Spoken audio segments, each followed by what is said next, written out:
Imagine করো তুমি একটা শিপে করে সমুদ্রের মাঝখানে আছো, চারপাশে শুধু কালো পানি, আর হঠাৎ নিচ থেকে কিছু একটা নড়তে শুরু করলো, সামথিং ম্যাসিভ। তারপর পানির নিচ থেকে বের হলো বিশাল একটা টেন্টিকল। শত শত বছর আগে সাইলররা এমন একটা সি মনস্টারের গল্প বলতো, যেটা নাকি পুরো শিপকে টেনে নিচে নিয়ে যেত। মানুষ এটাকে মিথ ভাবতো, তারা এই মনস্টারের নাম দিয়েছিল the Kraken. But then scientist এমন কিছু ডিসকভার করলো যেটা সবাইকে শক করে দিল।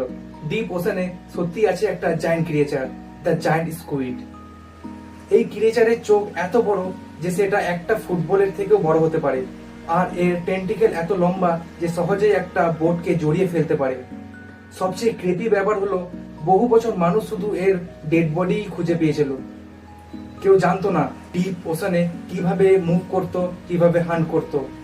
দেন ফাইনালি 2004 সালে প্রথমবার সায়েন্টিস্ট লাইভ জায়ান্ট স্কুইড ক্যামেরাতে ক্যাপচার করে। আর অনেস্টলি দেখতে এটা যেন পুরো একটা খারাপ স্বপ্নের মতো ছিল। বাট ট্রুথ ইজ, ওশেনের বেশিরভাগ জায়গা এখনো আনএক্সপ্লোর। মানে সমুদ্রের নিচে এখনো এমন কিছু থাকতে পারে যা মানুষ আজও দেখেনি।